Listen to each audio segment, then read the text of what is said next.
US Sport. On Off the Ball. With 888 Casino. 18 plus. See Gamblingcare.ie. All right, it is getting to squeaky bum time. Cian, Fahey, how are you? Ger, I'm trying to figure out, should we be happy or sad that we had the most Irish backfield I've ever heard in the NFL this weekend, but it was playing for the Las Vegas Raiders, who are about the worst backfield I've ever seen, in McCormick at running back, Sincere McCormick being his full name, and Aidan O'Connell, who got injured and was probably going to get benched anyway. I'm trying to, like, Ireland, the NFL and Ireland are building this relationship right now. I'm not sure if it helped or hurt us over the weekend. It would be interesting to see if we were to do one of those Olympic-style tournaments where people represent a country, who would end up on the team. A bit like wasn't it a rugby league team that had a... Oh, yeah. Sean Edwards was playing for us, and various other... You take him any day. Second, third generations. Don't they put, like, the helmet of their kind of, like, All-Americans have an origin country? Mm-hmm. They put the little flags on. I don't know if there's been too many tricolours in that over the years, one or two maybe. It's optional. Well, the punter, I suppose, is the Green Bay punter is the only one who comes to mind. Yeah.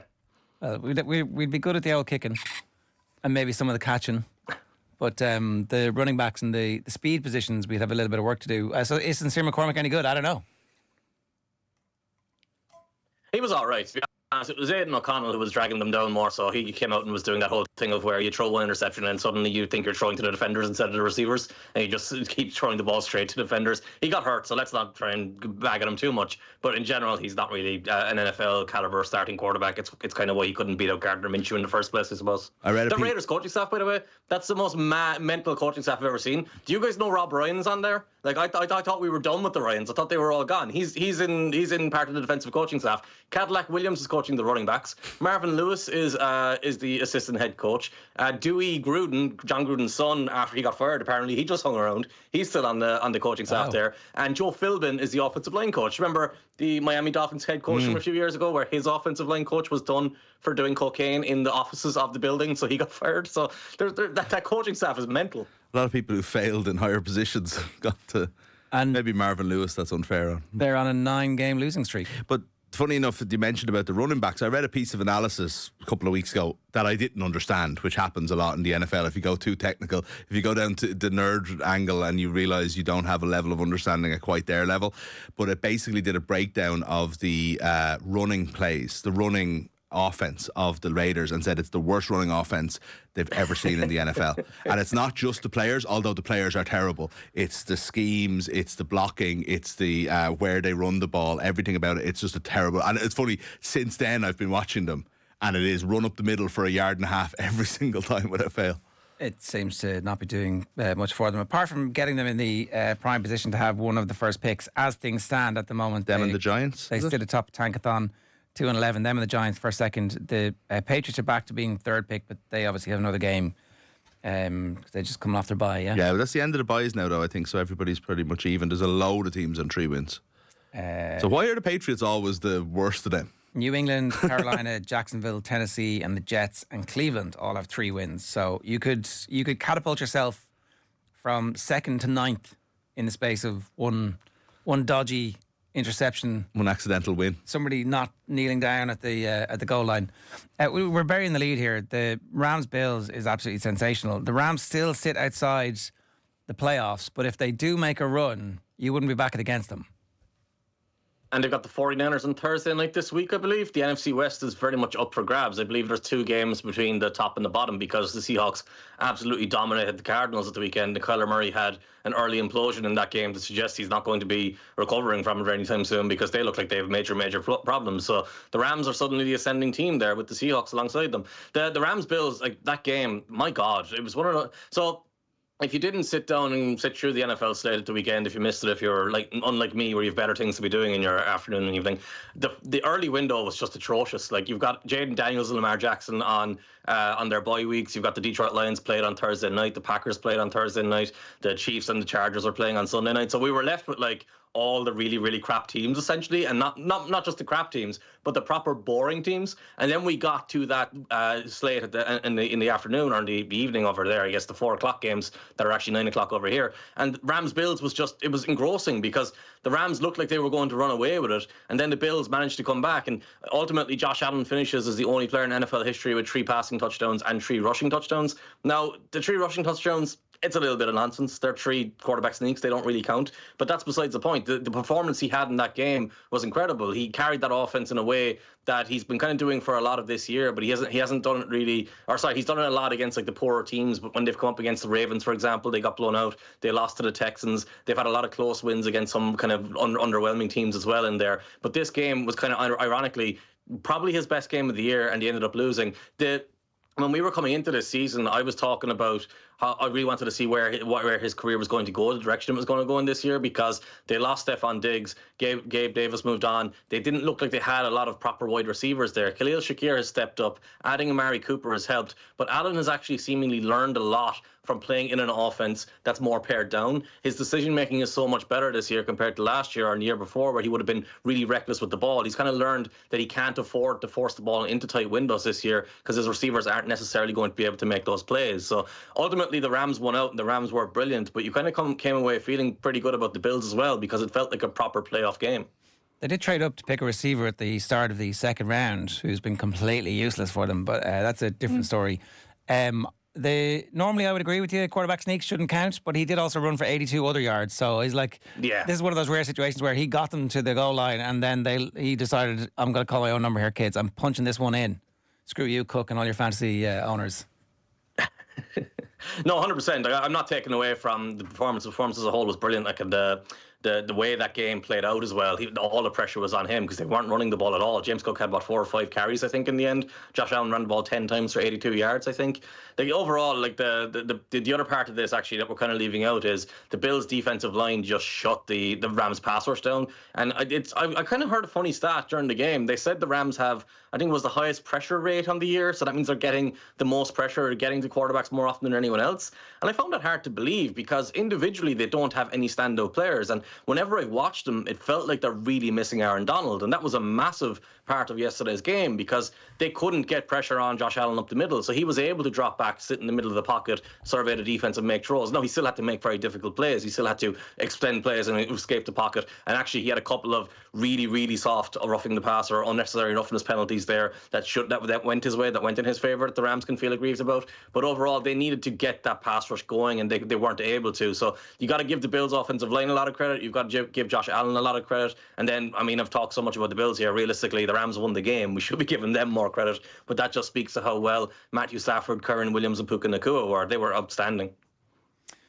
Is it just out of the injuries that they haven't had more wins up to this point? That actually there's the bones of a really good team there, but because they're so thin with the cap situation and having no picks for basically a decade, there's no strength in depth. Now when they get their players back, they look really dangerous. Yeah.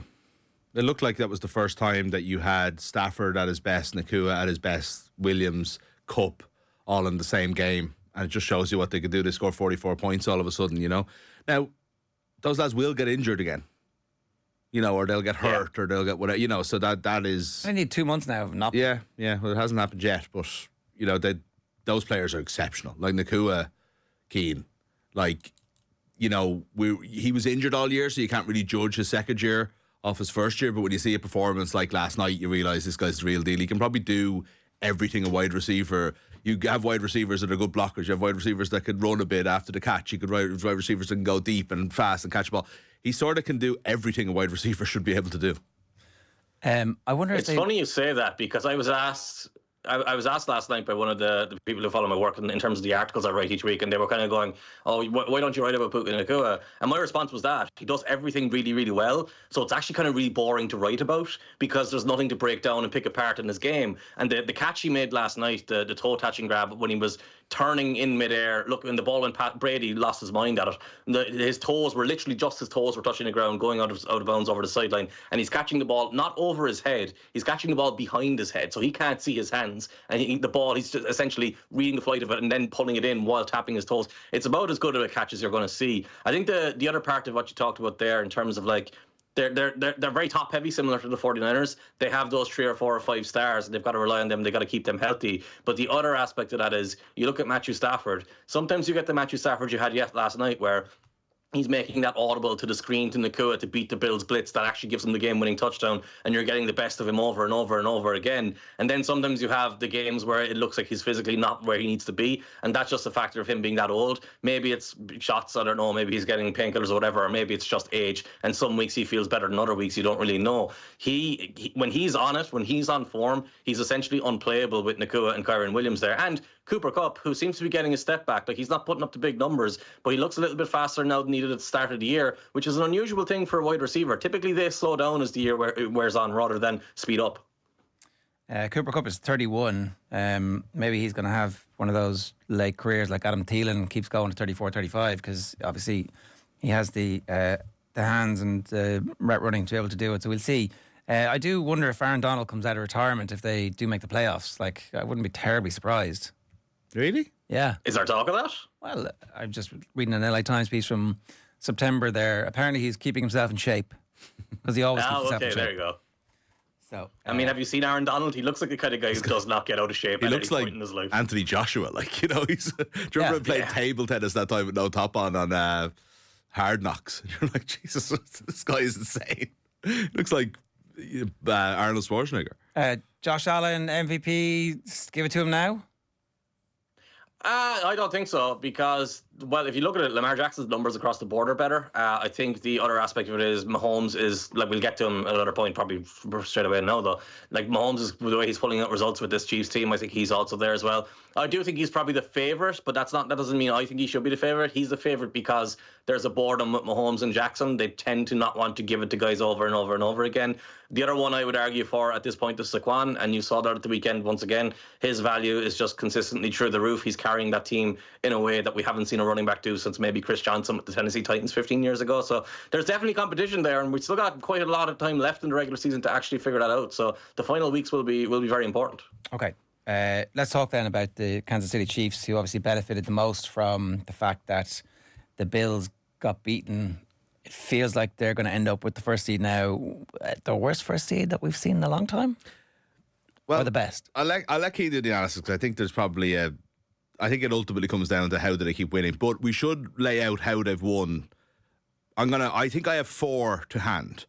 They won because Isaiah Lively's foot was a centimetre out of bounds in week 1. And that's a generous centimetre. There was 2 games which you change the channel and you say the Chiefs lost that game. And there were 2 tap over field goals. One was blocked. Can't even remember what happened then last week. There was another one, the exact same thing, where game's over. They didn't take it. They didn't take the field goal. Wasn't that it? Last week was the timing, the Bears. Was it the Bears? Was it a different game? They messed up. Someone messed up anyway. In a way, it wasn't quite as bad as the one that was blocked, but it was nearly as bad. And then this week they mishit a field goal to win the game. It hits the post, squeaks over. Like, they're all losses in. Not that much has to change in history for them to be 4 losses and them to be 5. What would they be then? 8 and 5.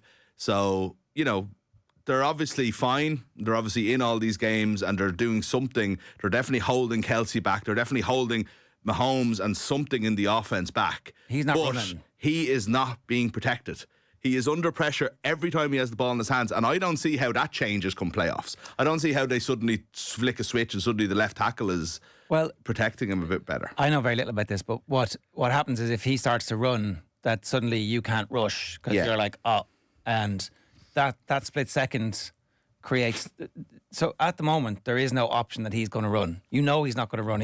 Because unless you absolutely force him to, he's going to try and protect himself until the postseason when he will put every single limb at risk of breaking. Yeah. So I think that's the bit that transforms the offensive line a tiny bit. Now, I don't know if it fixes it, but that's one aspect of it.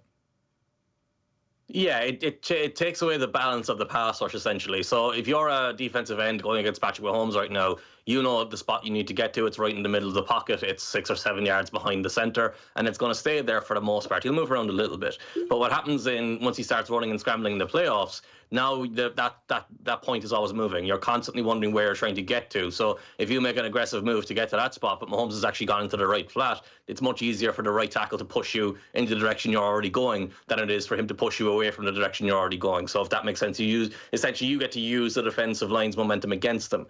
The games you're thinking about there, Mick, They scraped past the Carolina Panthers last week with a field goal at the end of the game. They went to overtime with the Buccaneers about a month ago. But the recurring theme here as well is they've not really beaten anyone strongly. They're winning games by a field goal. They're winning games by a touchdown. They're scraping through games. And now, like you mentioned there, is this the best team or the worst team, or how do you define this team? And it really does come down to your perspective, because the way this has worked for all this season so far is Mahomes reaches a point in the game where it's like, right, our offense isn't working. I need to turn this on and I need to win the game for us. And that is essentially what happened last night. The field goal went in off the upright and off the left upright and bounced across, and it was all this dramatic thing and blah, blah, blah, blah. But it was actually a third and fifth. Yeah, third and eight, I think it was. It was third.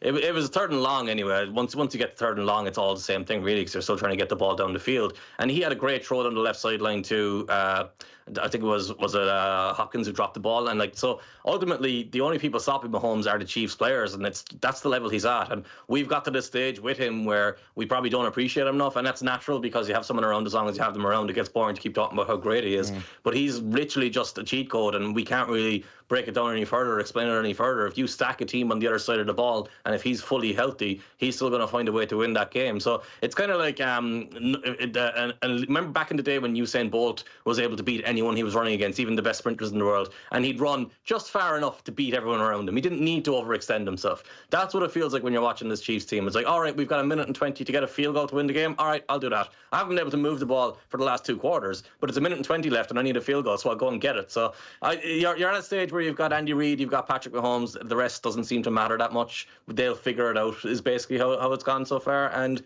I can keep doubting them, and I keep going logically, this can't last, this shouldn't last, but we've seen it last, and it probably will continue to last because that's so good there. Yeah, I was thinking of the wrong third down. The one to Hopkins is a different one. The third and 8 I meant was the one that, like, to keep the game alive, shorter field goal to Kelsey, and suddenly it's like, right, when you need it most, Mahomes makes the play, Kelsey comes out of nowhere, having done nothing, and that's the argument in favour of them. Because in the playoffs, they'll need them the whole game. Yeah. Whereas in the regular season, you need just enough to win and sneak over the line and keep everybody wrapped in bubble wrap. I think until they stop winning, you have to keep thinking they're going to win. Yes. In the playoffs. Because they've done it now so often since he's reached this point of being as good as he is. I know. And so consistently. It's like the Patriots. This is what I was going to say about the Patriots, though, is like, that was an insane run for the Brady years and so on, and they were in the AFC Championship game almost every year. If they weren't, they were in the divisional game the week before, right? And there was so many different types of seasons in that time. There was the 17-0 or 16-0, and then there was years when they snuck by and they were winning all these close games and they were going 12-5 and so on. And most often it caught up with them. They'd played Denver in the playoffs and they just didn't have it. They weren't able to pick it up. They weren't able to lift themselves. And they didn't win Super Bowls that year. You know what I mean? They were there or thereabouts, and they were the team to beat because of the history. And ultimately, they were the hardest hurdle for you to overcome on your way to the Super Bowl. And that's the but scenario they didn't have it. Yeah. And I'd be worried about, if I was a Chiefs fan, having seen history in all those Patriots years, I'd be concerned that they could just suddenly turn it on in the playoffs. Yeah. Yeah, if you're a Chiefs fan, despite the fact that they're 11-1, 10-1. Life is pretty good. They're 12-1. To put further context on last night's game as well, like the Chargers, we look at the Chargers, they're a good team. They had the pass rush last night. When the Chargers were beating the offensive line, the Chiefs' offensive line, Mahomes and Reid just adjusted the play calling. All right, we're going to a short passing game, and that's going to work, and that's going to move the ball for us. We'll get field goals, we won't score touchdowns, but it'll keep the offense moving. That's the kind of high level of adaptability they've got. But to put the further context on it, J.K. Dobbins and Ladd McConkey are essentially the only two Chargers who have any bit of speed. Both of them were out last night. Justin Herbert was just being strangled throughout the first half. He made some exceptional plays, and they broke some plays open in the second half to get some touchdowns and get to the 14 points, and then ultimately kick that field goal to try and take the lead and win the game at the end. But they were absolutely struggling through that. So the Chiefs aren't scraping past the good teams. Like when we're talking about this, and we're talking about it every single week, I imagine our listeners at home are kind of going, oh God, they're talking about this again. But you kind of have to, because they're scraping past bad teams, and they're supposedly the best team in the league. Yeah. It's just baffling. It's so frustrating from the Chargers' point of view, who've now lost to the Chiefs twice this year to a total of 9 points, I think it is. Well, they've won 12 games. Only 2 of the games were 2-score games. Every single other of 10 of the games that they've won have been 1-score games. Unbelievable. And the teams a lot of them are field goals too, not even touchdowns. The teams that they beat by 2 scores were the 49ers and the Saints. Not good teams this season, as it turns out.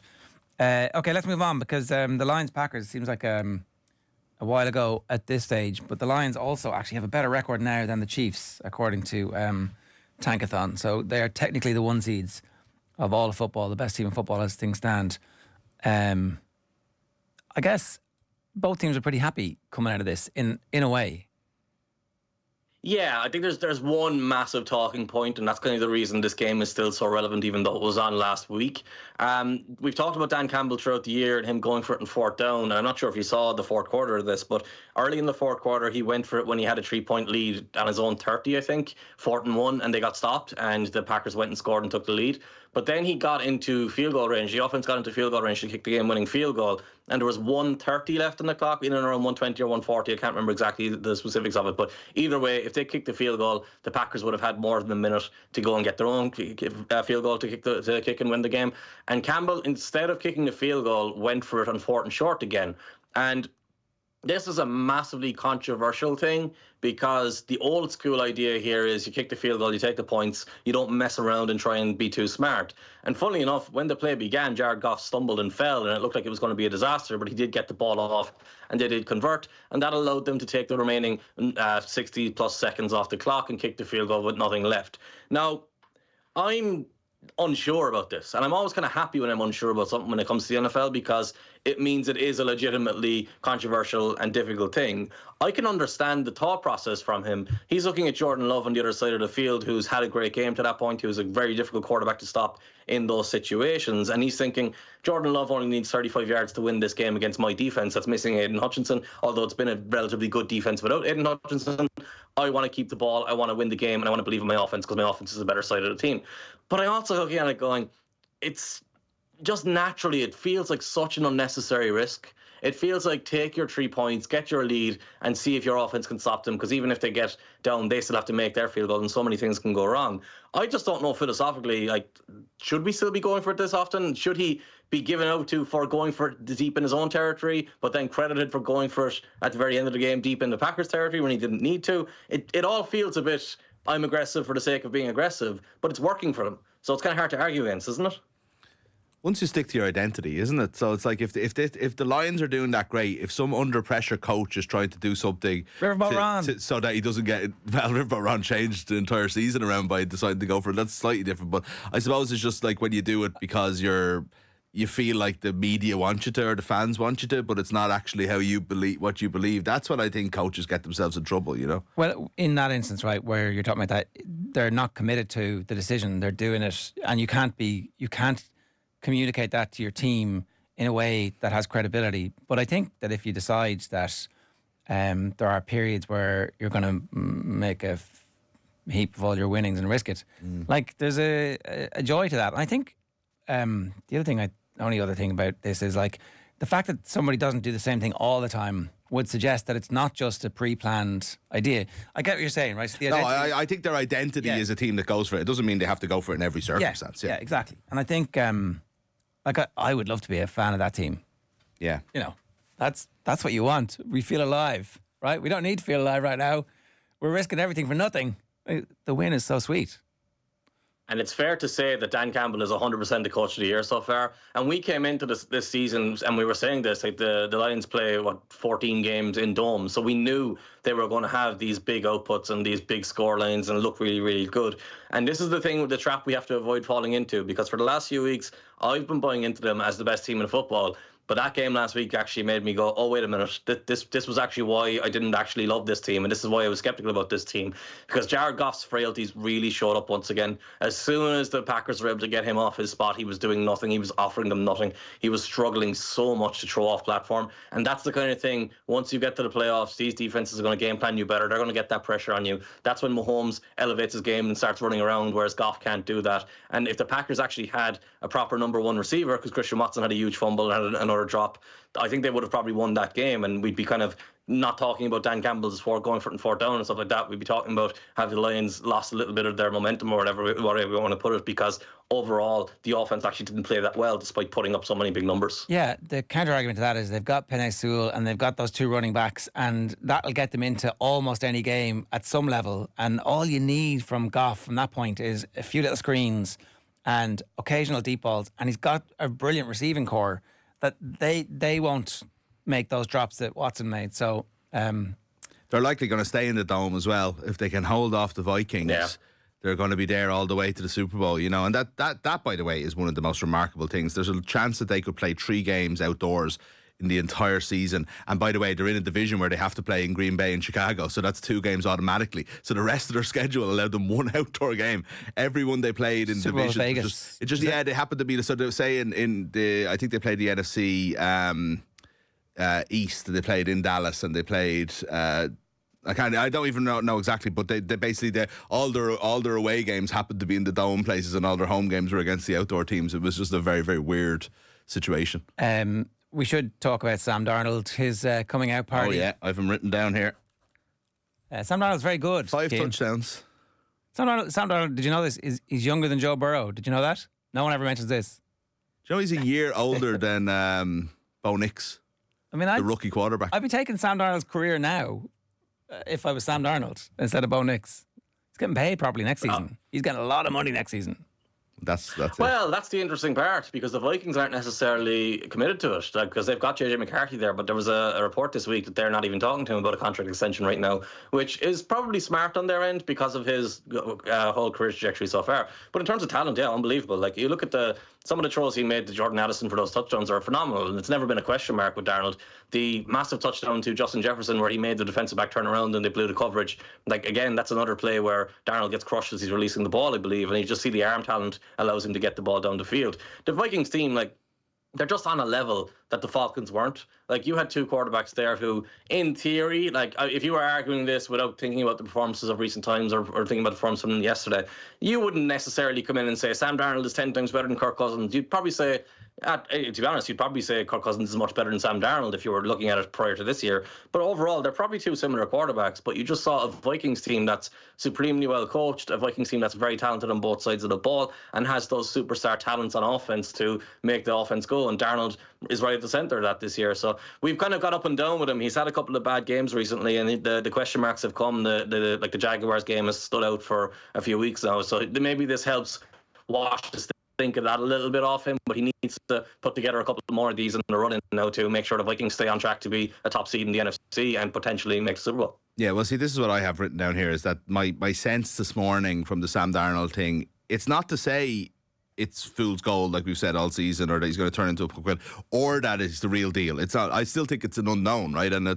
But I'm so interested because I think the one known now is that whether it's Minnesota who take him, or whether what's more likely is they let him go to free agency and the Raiders or the Saints or one of these teams that need a quarterback go and pay him a fortune. And there's such a chance for, like, a Nick Foles situation, or, you know, you pay this guy, you give a 5-year contract, a new franchise quarterback, and it turns out he's actually the Sam Darnold of 2022 and not the Sam Darnold of 2024, and you can never rediscover that again. He never gets back to it. And you know that there's certain franchises, for example, if the Raiders do take him, if the Jaguars happen to need a quarterback, they don't, the Giants, right, where you just know it'll go wrong. You just feel like it before it even happens, and it's going to be the whole summer where this guy signs and he's the hope, and everybody knows deep down this is going to be a disaster. Well, I think that there's probably a lot of scenarios where it could actually work out for him if he was to go somewhere where the coaching ticket have made a song and dance about trying to get him, and they're doing what Minnesota did and a little bit what if he's in the right coaching tree. He needs another thing I just should say, we should always watch when we're trying to analyse a quarterback, and Cian does that better than me and certainly most people, right? But he has Justin Jefferson, and that even is to say that Addison... No, but Addison made all the big plays yesterday, right? But there's a reason that Addison is so open, is because he's got the best receiver, or 1A of the best receivers in the game on the other side, and he takes up all the attention, and Jefferson still manages to get his stuff in and gets his touchdown and gets all his yards and big catches and third down and stuff like that. So it's like, not every team has a Justin Jefferson, and that's not to say that Darnold needs it. He's got the arm. He can make plays elsewhere. But we saw last year, the Bengals backup, whose name even escapes me. It was amazing when he caught the bench. He's Jamar Chase. Browning? Chase Browning? Yeah, he's got Jamar Chase there. You know what I mean? It's like, not every team has these players. And, maybe you go to the Raiders and you use Bowers, and that's okay. And that's Both teams do have one good receiver. There was one team that was mentioned there. I'm not sure was it you, Ger or Mick, that mentioned them. The New York Giants have a wide receiver who is of that caliber, but they also have a head coach there currently. He might not be there at the end of the year, but Brian Daboll has previously worked with a supremely erratic quarterback in Josh Allen in Buffalo to great effect. He knows how to build an offense generally. I think that would be kind of the ideal fit if he was to leave Minnesota. Now we're getting ahead of ourselves. He hasn't left Minnesota yet. Obviously, they might franchise tag him and let him start ahead of JJ McCarthy again next year for a couple of months. That's the right thing to do, I do think with a franchise tag, depending on McCarthy's. But then again, the franchise tag for a quarterback right now must be something 50 or 60, insane. but that'll be fine. That'll be yeah. fine for one season. The first season you do it, it's fine. Like that would be totally fine for 1 year. You've got a quarterback on a rookie. Yeah. The only problem with that I would have is you've got a quarterback on a rookie wage scale there for 4 years, and you're into the second year then with McCarthy, and then you're getting rid of all the benefits of that. So like realistically, if you're going to start McCarthy, you want to take that extra 40 or 50 million and bring in a bunch of free agents and whoever else you want to trade for and build the team up so it's actually at its best straight away. You know? Well, you would have said exactly the same thing about Jordan Love. They made him wait, and then even his first season they didn't commit to him properly, and they gave him that kind of middle of the road 2-year deal with an out, and then he's just vastly outplayed that, and he is going to cost an absolute fortune the next time his deal gets done. So I don't know. If you don't play them during your rookie deal, you could probably afford them next time because they haven't proven themselves. Yeah. Jordan Love 26. You know, so the ages here: Joe Burrow 27. He's 28 tomorrow. Sorry, is Patrick Mahomes 29? Maybe he's Darnold's just turned 27 this summer. We're talking like he's finished. Jordan Love is 26, and Bo Nix is 24. So, and Mahomes, I think, is still in his 20s. Bo Nix played for Ole Miss in college, I believe, before transferring to Oregon. So he essentially had, I think, a 5-year college career, which was one of the big knocks against him, and which is one of the big surprises when he went in the first round of the draft, because everyone kind of assumed, get yourself an Anthony Richardson who's 20, don't get yourself a Bo Nix who's 24, because you're losing 4 years in his career if everything works out perfectly. But of course, that's kind of that long-range thinking that not every NFL coach really has, and probably shouldn't have, because they all get fired so quickly. Well, but would you rather Richardson now, or would you rather Bo Nix now? Richardson, easily. Why? This year you're trying to win this year? The talent level. I mean, Bo Nix. So whenever I've watched Bo Nix so far, they benched him. Yeah, but that's because they're a bad coaching staff. So I look, Carolina Panthers benched Bryce Young. Look what he's done for the last month. So my thought process with Bo Nix, and look, the age thing isn't really the factor here. My thought process with Bo Nix is he does a lot consistently well. Everything he does is like average to above average. He does nothing spectacularly well. He does nothing at an elite level. I much prefer a young quarterback who's making loads of mistakes, but also doing loads of incredible things that gives you the potential of what he could become, because then you can develop that. Whereas the best case scenario for Bo Nix is, you've got Andy Dalton for the next 12 or 15 years. And I'm like, yeah, I can win with that, but I need to be better than the team I'm playing at every other position every single week for me to win with an average quarterback. I can't win with a Derek Carr. I can't win with an Andy Dalton, but you can win a lot more with someone who turns into Cam Newton, someone who turns into the freak Josh Allen, for example. And no, I say that as someone who did not like Josh Allen, who wasn't a big fan of Josh Allen. Yeah. So but weren't Josh Allen and Cam Newton Josh Allen and Cam Newton in year one or year two at least? You know, Josh Allen wasn't as good as he is now, but you could see. Remember, we were only talking about that draft last week with the 5 of them. Josh Allen was the surprise one who you were like, he's got something. And maybe he was still a rookie, he still had to learn, but you knew they were going with Josh Allen. Cam Newton certainly was. Cam Newton was MVP in his second year, I think, or maybe third year. I think people kind of remember Cam's first game where he had 400 passing yards and he had Steve Smith down the sideline in 2 games. But Cam was very much developing after that point during his rookie year. He very much looked like a rookie for the rest of that time. So I'm 100% like, the argument here for me is like, give quarterbacks a year, give them 2 years. You know, don't rush them and force it. But if you've got someone who shows off elite traits and elite talent, run with that. Don't settle for the guy who's going to get you to 7 and 9 quickly or 8 and 8 quickly. You know. Okay, we're running way over time here, but let's have a bit of a drive. That's not like us. You mentioned your boy in the Panthers-Eagles game, and Bryce Young, it turns out, is very good. They should have won that game, the Panthers. Yeah, Xavier will get dropped the poster out at the end of the game, and it was it wouldn't have guaranteed them the win. It would have put them ahead with, I think, a minute left or whatever it was on 3rd and 8 or whatever it was.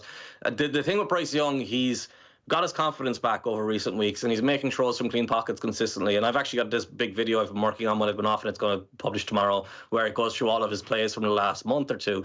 And you can't blitz him right now. So every time they try send 5 or send 6 after him, he's finding the answer straight away. He's getting the ball there. Adam Thielen converted, I think it was a 4th down yesterday late in the game, and he ran a deep out route against the cover 0 blitz. A cover 0 blitz means you blitz everyone except for the guys who are covering the wide receivers one-on-one, so there's space everywhere. And Young has seen that play now 3 times in the last 3 games, and he's hit Adam Thielen on an out route every single time for the first down, and he's done so automatically. He's playing at a speed and at a level mentally that defensive coordinators can't keep up with. And this was always the sales pitch with Bryce Young. It was he's a short guy, he's a small guy, doesn't have a big arm, doesn't run really fast like Lamar Jackson, can't run over people like Cam Newton. So it's really easy to write him off and get bored of him. And you see him having to jump up to make some passes and stuff like that. But the other side of it was he's got a brain that is just on a level above everyone else. He's got a composure that pressure does not bother him. He'll take hits as much as any other quarterback in the league. The big guys who get all the credit for taking the big hits all the time, even though he's smaller than them, he'll stand in strong against defensive ends who are landing on top of him, hitting him in the chest as he's delivering the ball. And he's got this incredible awareness of everything that's happening around him. This guy is like...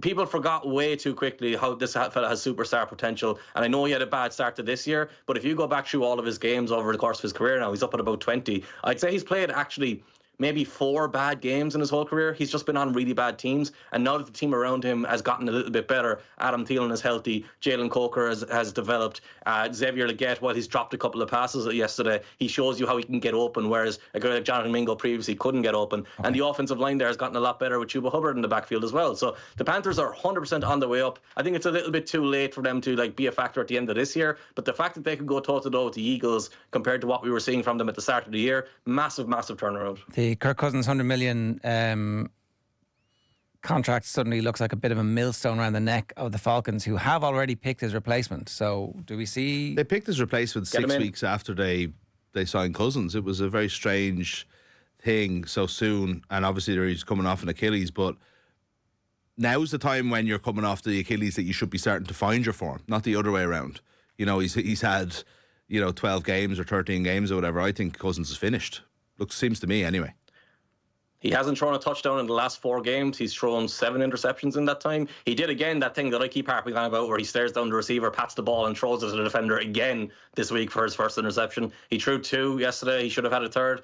They need to do what the Steelers did. They're in contention in the division. They've got their starter in. Their offense is in theory working because they've won a lot of games, but they've gone from 6-4 to 6-7, I think, or 6-8, whatever they are right now. I'd put Phoenix in, get him in, let him play, let him learn, because he's not going to do anything worse than what Cousins is doing for you right now. And he should, like we talked about with Mahomes earlier, that athleticism, that ability to move, that part that comes into the game, that opens up opportunities for Bijan Robinson, that opens up opportunities in the play calling. Just do it, because what have you got to lose? They're a 4-game losing streak at the moment, but they are still on the verge of the wild card. So they're on 6-7, and at the moment, Tampa Bay are going to qualify with a 7-6 record, and they've actually on a 3-game winning streak. Yeah, Tampa have had a very easy run of things, and they've lost 2 games to Atlanta, so they're going to lose the tiebreaker on that one. So they need to get a couple of games ahead.